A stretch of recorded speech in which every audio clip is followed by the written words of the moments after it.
This is where I'm going to cue in the music. So whatever you say from here, it's not making the edit.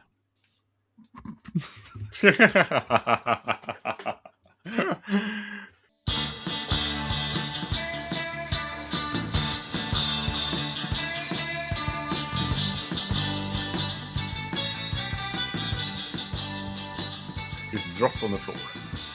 Or is this the beginning of the half pint? I don't know. Has the music finished playing in your head? I'm not sure. And Down. we're getting sloppy, I think, because we not only do we forget the big numbers, but when is the last episode that we actually did an intro and a presentation? Can't even remember. I think yeah. I think Glenn might have been sitting in the seat. I think Phil has an aversion against intros for some reason. Yeah.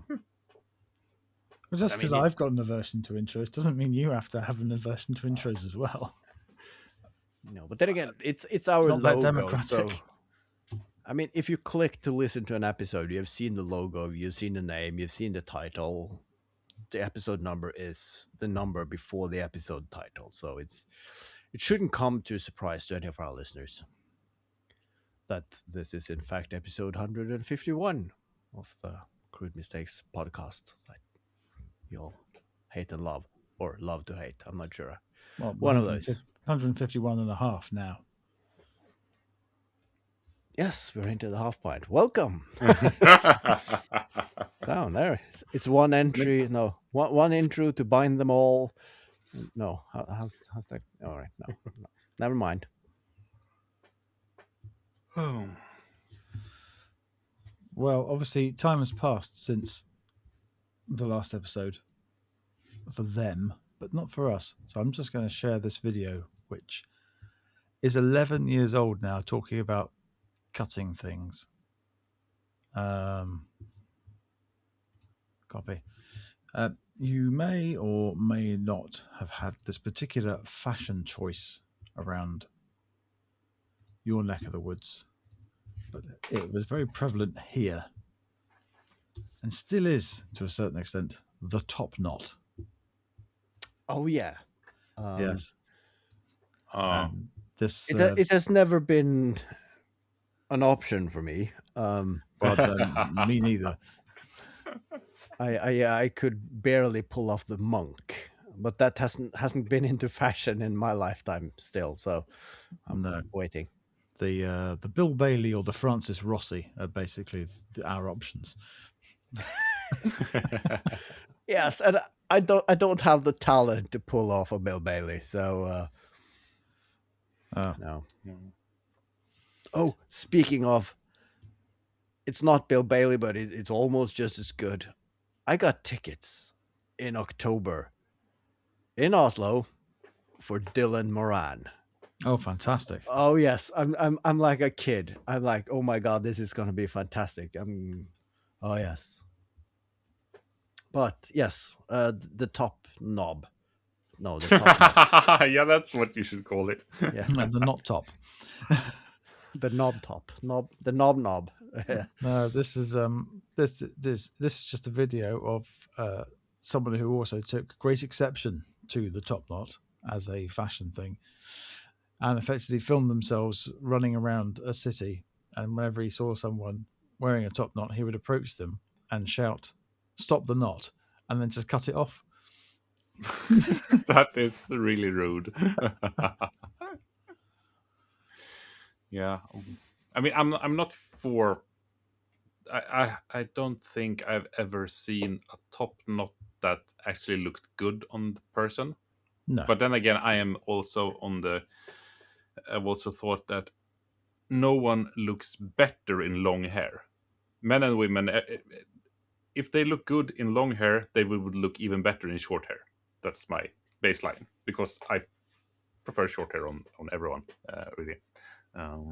But I did grow out my hair at the end of, like, it started in 8th grade, 9th grade, around there, with the goal of having it in a ponytail, slick back ponytail, because that looked really cool in movies, I thought. not considering that I did not look as cool as the people in those movies. So I looked Yeah, yeah. yeah, you know what I would look like. I know what movies you've seen. Are you thinking Uh, about any Steven Seagal movie from the late 80s, early 90s? that could definitely have played part, not a significant part, but definitely a part. Yes, we were all teenagers in the Basically, 90s. any early 90s villain as well. Yes. Did you have a long black leather trench coat? No, I wanted one desperately, but I was not confident enough to get one, or I would not never paid money for it. But I very much wanted one. But apart from those factors, you Yes, would have worn that look. yes, I would have tried desperately, and it would not have worked well. But I got uh, whatever you call 10th grade, and I was wearing that ponytail. I got some flack for it from my classmates, and since I studied electronics, we had snippers and that sort of thing, and more on one occasion did I try to snip it off with just a cable snipper. That it isn't fun. So it was good for me that a lot of my classmates were a lot shorter than me, and that saved me on some occasions. I see your snippers, and I trade you extra height. All I have to do is stand up, and you are immediately thwarted. Put So that stepladder away. so this is one of those math questions, isn't it? You have a picture of KJ. If KJ is this high and his hair is this long, and his classmates' arms are proportionate to their body x by 2y, how tall is his classmates? Yeah, kind of. Yeah. I used to have long hair before it all fell out. Somewhere there is a photo of me with long hair all the way down my back, a, a black leather coat. Yeah, Because you were that cool. because I was that cool. I was not that cool. With either a Club Anima or a Cypress Hill t-shirt underneath. Oh, Oh, edgy as fuck, yeah. oh yeah. This posh boy listening to gangster rap.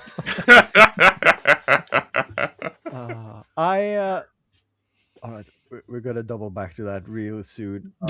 I Let's never double back to that again. no, let that die in the past. Yes. No, I never. I mean, up until late puberty, I had the possibility of grow long hair, but the problem is I was born with this. I don't know what it's called in. It's called in English, but well, my hairline was very high in the front, so no matter what I did, I never had the hairline in the front to make anything decent. So, shout out to my local hairdresser, long time retired, that actually made my head of hair look decent in the early years before everything fell off. But yeah, doubling back to Cypress Hill. I remember, and to set the scene, of course, in my early teens, I was living in the boonies in Norway, way out in the countryside, which means that all that happened on the east and the west coast rap scene in the United States, it took a good 2 or 3 years to reach Norway. And then Yeah. it took another 2 years before it reached my town. So 5 years behind everyone else. Of course, we discovered hip hop and rap. And in Norway, this was then accumulated onto CDs that was called Absolute Music 1, 2, 3, 4, 5, 6, and you could subscribe to this, so you get a CD every second month or so with the latest fad of 5-year-old music from rest of the world. And I remember I got this one CD, and I was the only one in my class, and it was called Mega Rap with like a graffiti front cover and everything. And I really loved the music on it. And then I forgot about it. And then a few years ago, I was cleaning out the house after my father, and I found this old CD, but it was only the cover. The CD was lost. And then I forgot about it again. And then a couple of weeks ago, I stumbled over, I think it was Cypress Hill. And then I started remembering I had a CD once. What if could I find it? So I Googled it, and I think it was on Discworld or something, a web page that has all the CDs and whatnot. I found it, and then I just went to YouTube Music and made a playlist of all the music. And it is, I did not know this at the time, but this was the huge hitters. It was like Jazzy Jeff, A Tribe Called Quest, all these now huge stars within that world. So it was decent music. I was ahead of my time, and in the rural place where I came from, I was the only one ahead of my time. But yeah, that was enjoyable. So But I nobody did knew that you were ahead of your time. no, and I Least of also all just you. I was still a kid that I built my own speakers and listened to music in my basement. I wasn't there wasn't any external hip hoppy traits with me when I was outside of the house. So I guess nobody would ever have known anyway. So Closeted. yes, Closet nerd. a closeted hip hopper. Who would have thought? Not me.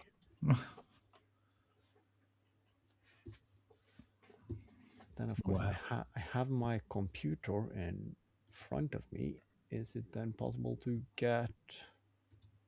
Yes, YouTube Music playlists. How do you find those on a computer? Don't ask me.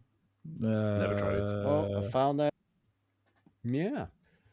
Naughty by Nature, Cypress Hill, Can I Kick It with a Tribe Called Quest, Coolio, and then, of course, Two in a Room, Funky White Devils, K7, The Nightman. It's fantastic. And Naughty by Nature, is that OPP? yeah, Yeah, the one song they did. yeah, that one. And that being said, though, I've seen I've seen a few clips with Snoop Dogg, and so I have picked up on there being a East Side and a West Side, and it's not West Side Story. I keep getting those mixed up, and then they have the Crips and the whatnot. It's the two major gangs. That's all I know, and you need to be in one part or the other, and of course I listen to the music, and if you look at the lyrics, that they are referencing internal beefs in the music industry and outside the industry and whatnot. I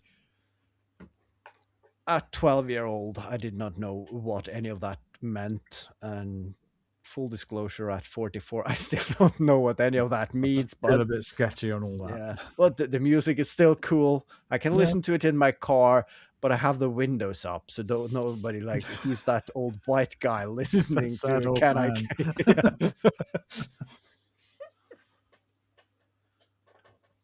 Yeah. But it is cool. It's one of the songs. I remember this one. It's The Sound of the Police. And I don't remember anything of the song except that catchphrase. It's like whoop whoop, the sound of the police. And then that was used in a children's movie here in Norway a few years ago, which means that my kids and all their friends, they can be out playing soccer or whatever. And then some of them in the midst of the football game would go like whoop whoop, the sound of the police. I'm not sure you know what you're referencing there. What the hell? I don't know what you're referencing there, but I'm pretty sure that's not appropriate. Oh, yeah. Yes, the cultural meaning of that has shifted a little bit. Yep.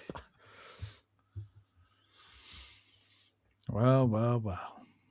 I suppose it's in the same way that, Alien used to be an 18 certificate film, but now I don't think it's quite a PG, but I think it's been downrated to 15. Yeah. What used to be, Yeah, definitely adults only is now, it's quite lame actually by modern standards. I mean, the problem is that they didn't have enough swearing in the movie. And they portrayed Ripley as a strong, independent woman, smarter than anyone else in that universe. But of course, if she just showed a boob, then this film would be X-rated, and people would be marching the streets today to get that ban from public libraries and whatnot, because God forbid someone saw a part of a human body that's fully natural in the process of feeding a small infant. But no, now killing monsters and people, that's perfectly fine. The more blood, the merrier. That's fine. Yeah. Was it you that was telling me about that video, or maybe I just saw that video? I can't remember. How in the script of Alien, none of the character roles are gendered. It's never specified. Yeah, I think I've read that somewhere. I Oh, don't yeah, know if I. So, it was a choice to make Ripley female. Any of them could have been male or female. When they were casting, there was no Oh, yeah. specifics. Yeah, yeah. I think we discussed that. It was never stated in the script. Mm. No, it was So, just a character and what that character did. yeah. Someone else who was ahead of their time. But that being said, though, today, imagining anyone else and Sigourney Weaver in that role, I struggle. No, can't be done. No. No.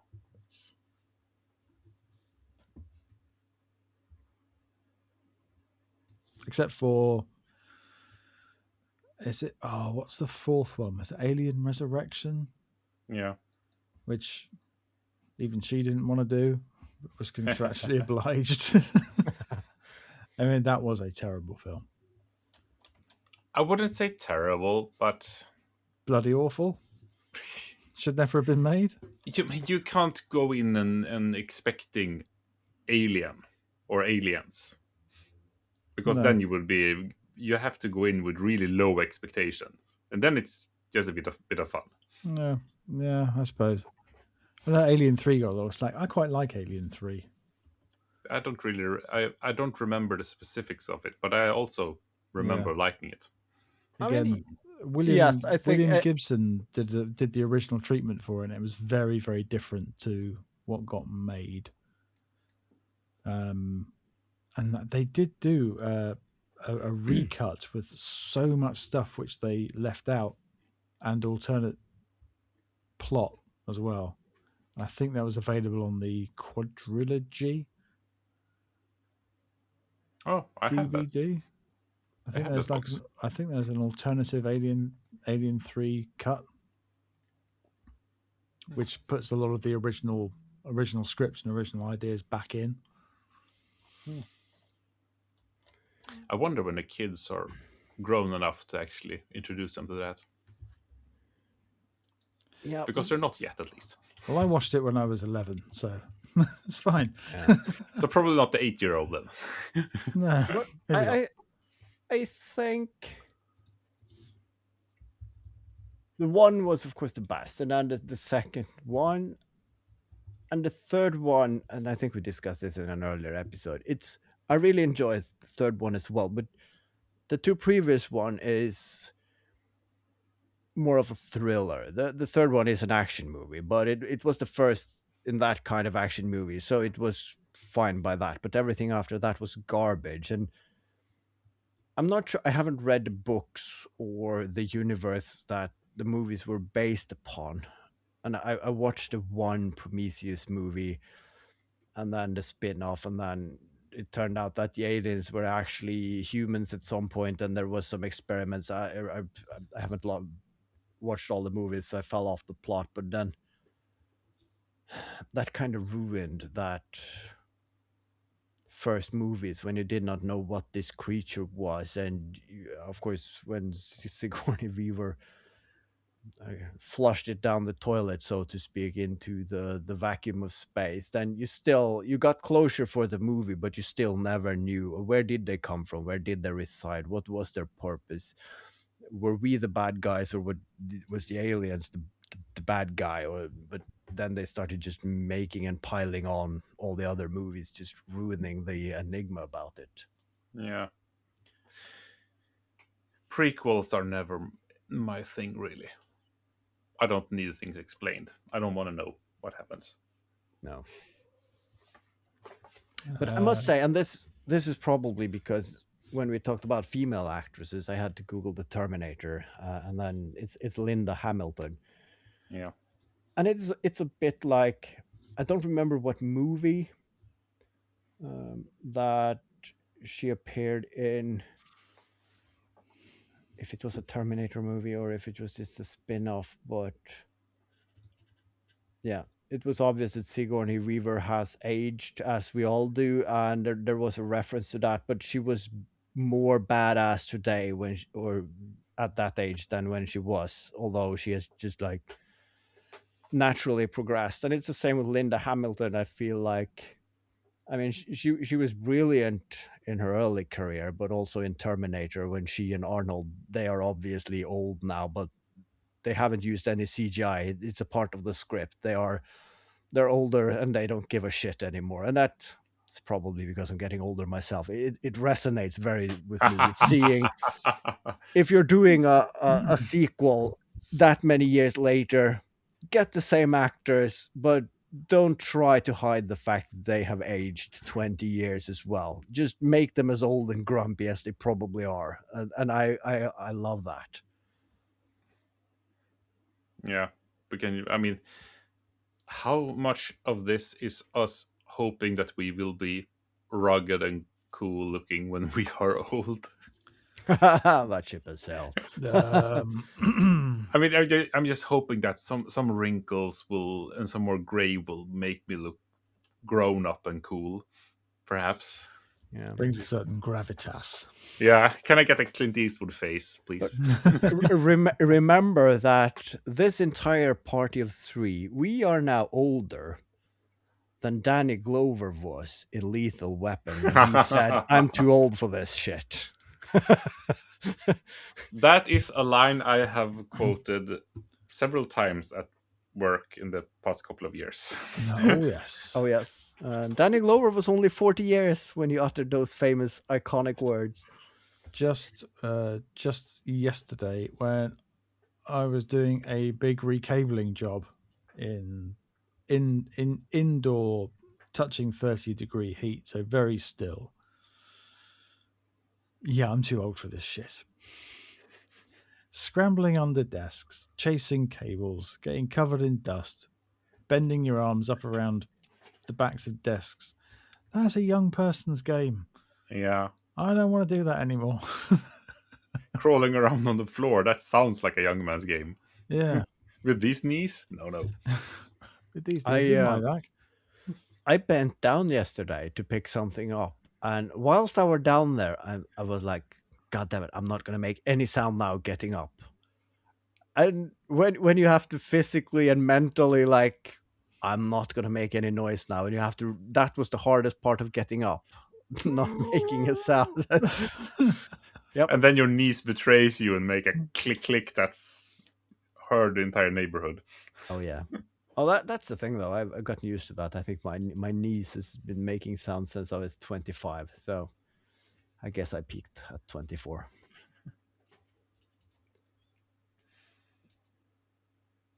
But I mean, they can still carry me around the workshop, so they do the job as I need them to. So I'm not complaining. No, we shouldn't. As long as it functions as it I'm just close enough. I don't know. It's like people people just look older when they were older, if that makes sense. Like What? Yeah, someone, but it doesn't make any sense whatsoever. today when you're sitting in your office chair and you have all the decent, healthy, nutritional food accessible, you don't have to lift things. You work only 8 hours a day. You have holidays. Even if you go 70 years back, you were working on the railroads. You were carrying heavy rocks, 12 hours a day, and then if and when you died, they just threw you in the ditch and you became a part of the foundation, and then they carried on. So yes, you looked a bit worse for wear back then, I guess. Well, there's this thing. Hang on a minute. Have you seen the film Cocoon? Yes, but it's a long Yes. time ago. Yes. Well, you know the old man in it who was played by the actor Wilford Brimley. I'm going to stick a picture in the chat. Yeah, it was like 49 or something then, Yeah, he wasn't was 49 when he was cast in that film. it? Yeah. Oh. That's like 1 year older than I am. That is depressing. But also, I think Wilford must have had a hard life. Might be. I remember Cocoon, That's a great the, film. the first film, Yeah. and then the sequel, and then I heard, probably on YouTube, someone said that if you go on a streaming service today, or you're trying to buy the DVD, you can get Cocoon, the sequel, but you cannot stream the first one because there was some trouble with some rights, and it was too old, and it was sold off, and it was some company, and then someone took over the rights and whatnot. So that's not available anymore. So unless you buy it used somewhere, or you don't already have it, it's one of those movies that is almost impossible to get a hand of today, and you sure can't stream it anywhere. And that, I of course, have made the me. DVD box set. All right. I'm I'm getting you a stack of CDs for Christmas, and then I'll send you a list of movies I would very much be happy I've to got a have in lot of return. old films on DVD. I treat DVDs the same way as I do books these days. Yeah, as They are one part of the should. library. The only consolidation I have is that I had a very philanthropic way of getting rid of my DVDs, because when we cleaned my father's house out, I took all my DVDs, put them in huge boxes, and I stacked them really nicely with the title out and the right way around, and then we went to that container where you put stuff that other people can go and collect. And of course, I think it was like 20 minutes later, I just glanced back and it was gone. So I gave away my entire collection except for 3 DVDs that I'm looking at now, and I regret that ever since. But hopefully, that they're living happy at someone who enjoys them. That's the only thing that can take the sadness away. Yes, they're now part of someone's very precious permanent collection. Yeah. They absolutely didn't get thrown into industrial shredder. No, Didn't happen. and if it did, it wouldn't change the fact that if I were to buy all those movies back now, secondhand, I would spend 10 times the money I paid for them originally. Yeah, I mean, I did a thing once. We had a bit of a clear out of DVDs, which we shouldn't have done, but we did. And this was a while back. So I thought, well, I've got to carry a bag full of DVDs here. Might as well try and do something with them. So I took them to, it was Regenerate or Cash Converters or something like that. You know, the places that buy electronics, effectively a pawn shop. That's porn with a W, not the other one. You heard it yourself. Good, good. Still, we don't judge. And they said, well, you know, we are obligated to buy them, but because we've got so many, we're basically offering 1p. 1p a disc. And they said, it's not really worth. Okay, whatever. And they said there wouldn't be cash; it would be store credit. Great. So Yeah. you're going to give me what, like 80p, maybe £1 in school? Do you know what? I'm just going to take them to the charity shop next door and give them away for free. That's just easier, isn't it? Yeah. I've been starting looking at the DVD sections of the charity shop, and I just feel, damn, what bad taste people have. Because there are a lot of films there that I'm not interested in. There is a lot of dross. Sometimes you come across Yeah, some gold. so it's always worth to check, but yeah, it's a lot to go through. In the same way that one day at a car boot, I'm going to find a toolbox full of practically brand new Sheffield steel marples or punch chisels, which someone is getting away with. One day I'm going to go into a charity shop and there's going to be the full Mad Men box set. Yeah. Because I really want to watch that show, but I want to watch it correctly. Because apparently, we've had these conversations before, due to modern sensibilities, Mad Men, which is now available on streaming services, a lot of it has been cut to shreds. Some episodes to the point where they don't actually make sense anymore because they've cut so much out. So like, it's a show set in the 1960s with 1960s attitudes. We understand that attitudes were different then, but you've cut it all out, and now these episodes don't make sense. So I want to get the DVD. Good times. Good times, indeed. Yeah. My second-hand hunt for the last couple of months has been axe heads, because I need a couple of axe heads for a project. Yeah, And I think, I don't want to pay through the nose. But so far, I haven't been able to win a single auction bid with just straight normal axe heads. For everyone, all the time, there's someone, and it I know. feels like I know. You know that guy as well, and I know where all those axe heads are. They are at a blacksmith shop just not far away from me here. It's one guy. He's traveling all over Europe or Britain, and he's buying up anvils and axe heads and old vices. It's it could be, or something like it, because it looks like it's. I recognize the names of this one as bid more than you. But can't I just have? I need a handful of them. Can't I just have them for a reasonable price? Nope. So far, not. So I think I'm gonna pivot and not use used axe heads, but instead buy really cheap axes from a hardware store instead, and do something with that. It doesn't feel as fun, but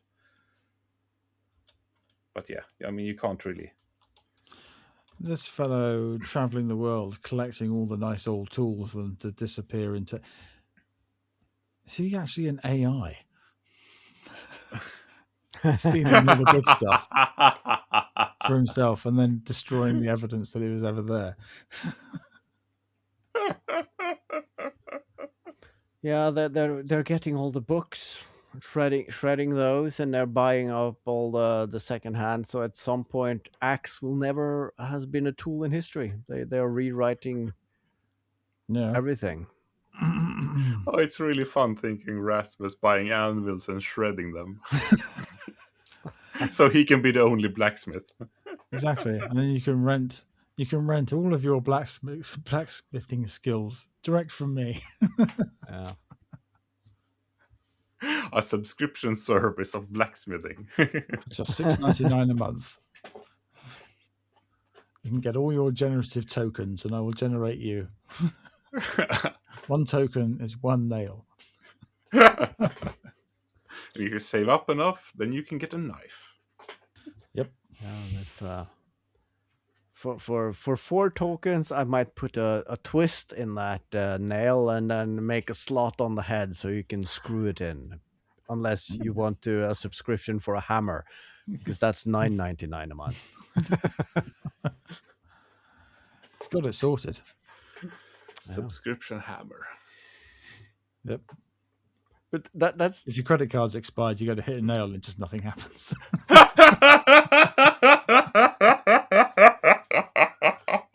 But if the face turns into a sponge and just disappears. Of course, these can't be grown organically, but you could say that about axe heads as well. But could you do like counter-terrorism? You could start buying up axe handles, and there is a handful of companies who sell specialized wood pieces for making into knife handles and axe handles. So, all right, if you prick are buying up all the axe heads, I'm going to make sure you never get a handle for them. That's the kind of petty level I would be at. So Yeah, I'm buying up all of these. and often when you have petty ideas, it ends with it costing you vast amounts of money. I know, because someone's going to have to take a hostile takeover. Either, big handle has to take over big axe, or vice versa. Yep.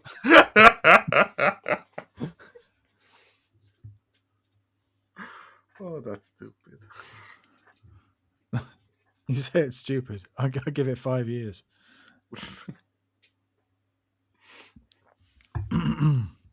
We've swallowed up all the literature and art and music. Now we need to start needing to do physical objects.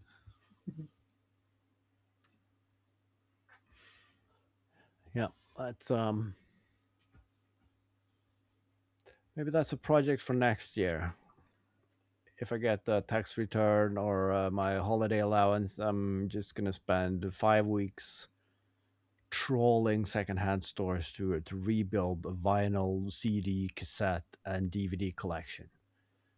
But a quick search for DVD collections close by to where I live, and I mean, one off is relatively cheap, but if you're going to buy 200 DVDs in bulk, it adds up. And it's just a hoarder gene, isn't it? Because I'm not going to watch them. I'm just going to buy them. And I remember this one. I'm going to put it in the shelf. Oh, This is for kids to throw out. yeah. This collection which I bought and lost and then bought again, and then one day it's just going to get thrown in a bin liner. What are these? There's a compact discs. I don't know what that is. Oh well.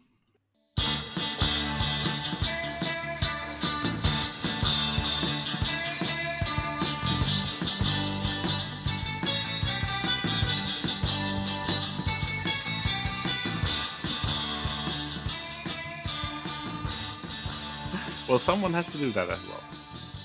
Yeah, I mean, if I'm going to start completing my collection and getting my cassette player up, I need I need a stereo amplifier again. I sold my previous one a couple of years ago because I'm not 18 years old anymore and throw huge house parties. So I don't need a 2 times 300 watt NAD amplifier with floor to ceiling. Okay, I mean, the speakers wasn't that large, but so now I'm looking for a smaller stereo amplifier, but with pre-out, and that is kind of rare because at some point I'm probably getting some active speaker setup, and then it would nice to just use it as a preamp. But I won't.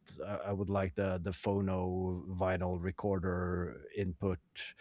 So when you start adding those up, it kind of limits the what's out there. Yeah, when we put together our one, I ended up getting a turntable with a preamp built in. You can bypass it if you then later get on an amplifier that's got a preamp in it, or a separate preamp inline. Yeah. So you can turn it on or off. But that's good. I mean, somewhere or other, I have got I can't even remember the brand. It's a Japanese brand. Begins with M. Moran. That's the one. fella. Yeah. Yep. I've got an amplifier which I got given. I've never actually tested it, so I don't even know if it works. But if it does, I'm sure it'll be very nice. I just need the rest of the setup to go with it. Decent CD player. I've got the turntable. Yeah. One day. Maybe I'll have to make myself a nice hi-fi cabinet with smoked glass doors. What? Not Eurocrate front for your hi-fi equipment. So no, I've been thinking about this. I mean, the next thing I'm going to make is definitely the shelves. Then after that, I think I need to take a break from plywood and Eurocrates for a minute. I know. I have to go back to what's his name? 10-Minute Workshop. Millard. What's the guy's first name? Peter Millard. Yes, Peter Millard. I have to start using what he calls tree meat, actual wood. Yeah.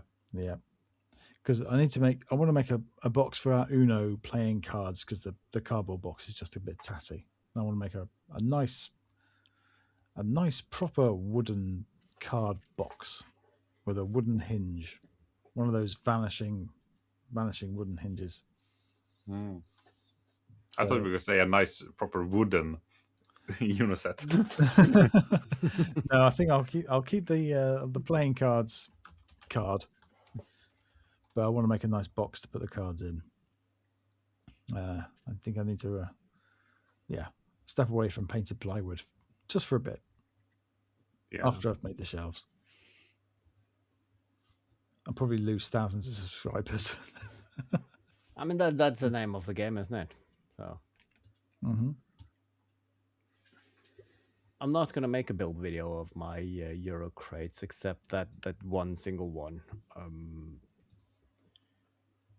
And I have been thinking about, and I teased the patrons with that. I mean, at some point I need to do the bagpipe guitar and just finish that. But I have been thinking about making that radio, the shop radio.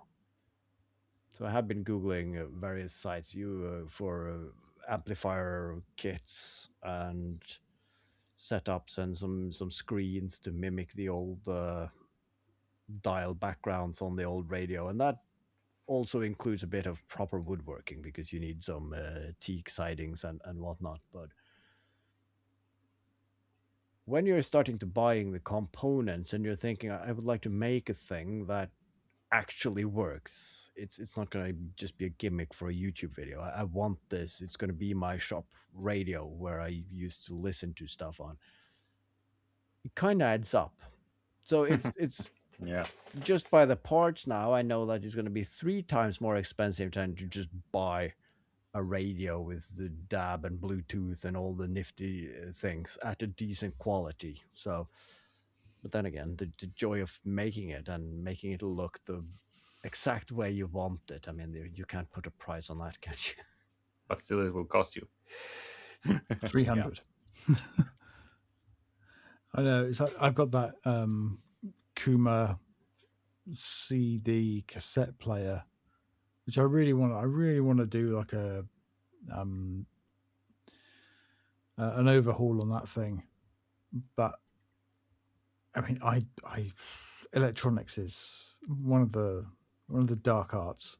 I have no idea, haven't a clue. And adding like a stereo input to that thing, I don't know how that's done.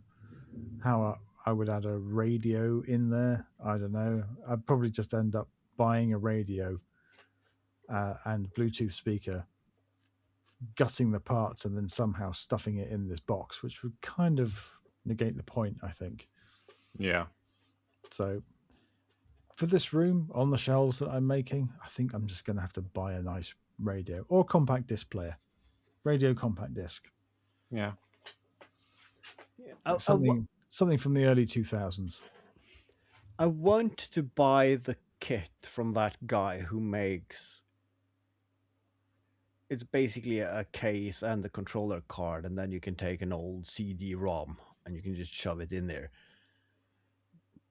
But I'm at that point. I just want the controller card and the software. Just I don't need the aluminum casing. You can give that to someone else because I would like to build my own box for it. And some fancy wood or something, but still it would incorporate that old 2 times CD. I know I've got a couple of candidates on a shelf at work destined for that sort of thing. Having seen that, I'm very tempted to buy that case, but nah. Yeah. I remember, and I think I've talked about this earlier, but a friend of my parents played in a 2-man band, and they of course got the complete backing band, on MIDI files. And then they had a small player attached to their PA system when they were going out playing. And they had diskettes with MIDI files, and that was their backing track. So, of course, they went into a MIDI sequencer and they just said, remove the guitar and the bass and everything, and then just keep the cymbals and the keyboard. And then they had, it was basically a cassette player, and it looked like a cassette player, but you just put a diskette in and you just play forward, backward, pause, and stop. And I wanted one, and they were crazy expensive back then, and today they are very hard to come by, so they're even more expensive. But there is this guy who has made a boombox for MIDI files and floppy disks. So, because you can get a floppy disk USB today, so you have to do this basically the same as the guy with the CD player. You get a USB floppy disk, and then he will provide you the circuit boards and the files to 3D print the cabinet, and you put speakers in and an amplifier module. So it's basically a miniature 3D printed boombox, but instead of a cassette or a CD, you put a floppy disk in and it plays MIDI files. And then, of course, you played all the Doom files on 8-bit sound card and whatnot. And oh my God, he pushes all my buttons. Sounds like it. So you have to save up a few more pennies then. Yeah. So that's my goal. Save up pennies and then make something in the meantime, trying not to spend more pennies than I'm saving up. It's hard.